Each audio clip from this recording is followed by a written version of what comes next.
നിങ്ങളുടെ favourite shows ഇനി ഒരിക്കലും മിസ്സാവില്ല. ഇപ്പോൾ C5 കാണും നിങ്ങളുടെ ഫേവറേറ്റ് ഷോസ് തികച്ചും സൗജന്യമായി. ഹോട്ടല് എന്നെ ഏൽപ്പിച്ചിട്ടല്ലേ ശാരദാമ്മ പോയത്. അതിന്ന് നല്ല വരുമാനവും കിട്ടുന്നുണ്ട്. അതൊക്കെ ഏൽപ്പിക്കാൻ ആരും ഇല്ലാത്തത് കൊണ്ട് ഞാൻ തന്നെ എടുത്ത് ചെലവാക്കുക. ഒരു മനസാക്ഷി കുത്ത്. കുറച്ചെങ്കിലും ഞാൻ ഈ വീടിന് വേണ്ടി ചെലവാക്കണ്ടേ. അങ്ങനെയാ പെയിന്റ് അടിപ്പിച്ചതും ഈ ചെടികളൊക്കെ കൊണ്ടുവച്ചതും.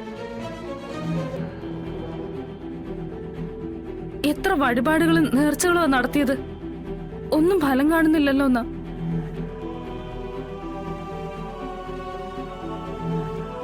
അല്ല മോനെ, എനിക്കൊരു കാര്യം ചോദിക്കാനുണ്ടായിരുന്നു. നിങ്ങളെ ആരെങ്കിലും കാണുമ്പോ ചോദിക്കാന്ന് കരുതിയിരുന്നതാ. ശാരിക മോളെ പറ്റിയും രാജീവ് സാറിനെ പറ്റിയും വിവരമൊന്നുമില്ലേ? ശാലിനി മോളും ശാരദാമ്മയും സ്ഥലത്തും ഇല്ല. പിന്നെ ഈ വീടിനും ഹോട്ടലിനും ഒക്കെ അവകാശികള് ശ്യാമമോളും വിഷ്ണുമോനും രോഹിത്തും ഒക്കെ അല്ലേ. എന്നെ ഈ ഹോട്ടൽ നടത്തിപ്പിന് ശാരദാമ്മ ഏൽപ്പിച്ചെന്നേ ഉള്ളൂ. ഇതിൽ നിന്നുള്ള വരുമാനം ഇപ്പൊ തന്നെ ഞാൻ എടുക്കുക. അത് വെച്ച് കുടുംബം ഒന്ന് പച്ചപിടിച്ചെന്നുള്ളത് സത്യമാ. പക്ഷെ നാളെ ശാരദാമ്മയോ മറ്റോ വന്ന് ഇത്രയും നാളത്തെ വരുമാനത്തിന്റെ കണക്ക് ചോദിച്ച കൈമലത്തി കാണിക്കാനേ എന്നെ കൊണ്ട് പറ്റൂ. അതുകൊണ്ട് മാസക്കണക്കിനോ ആഴ്ചക്കണക്കിനോ പണം ഏൽപ്പിക്കാൻ ഒരാളുണ്ടായിരുന്നെങ്കിൽ എനിക്ക് മനസ്സിൽ നിന്നൊരു ഭാരം കുറഞ്ഞു കിട്ടിയേനെ.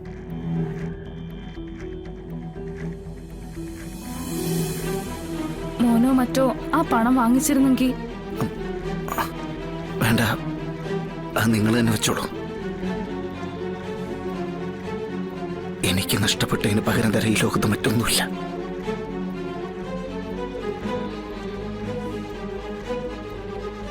പോട്ടെ.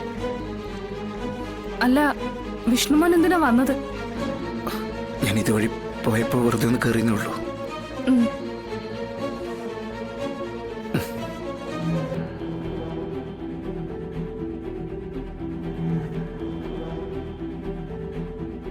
ഇടയ്ക്ക് ഇതുവഴിയൊക്കൊന്ന് വന്നിട്ട് പോണേ മോനെ.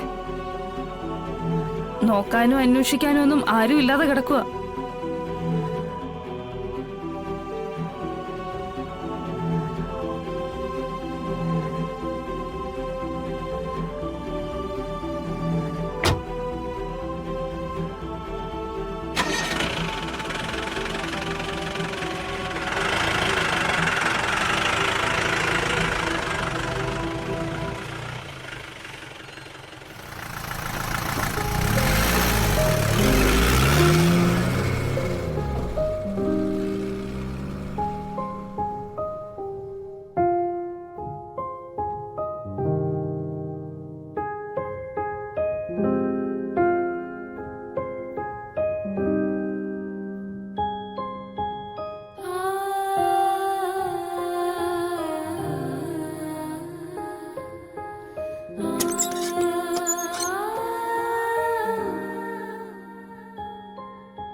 പോയി ശാന്തേ. തൽക്കാലം എന്തായാലും രക്ഷപ്പെട്ടു. ഡൗൺലോഡ് ചെയ്യൂ C5 ആപ്പ്. കാണൂ എല്ലാ എപ്പിസോഡുകളും സൗജന്യമായി.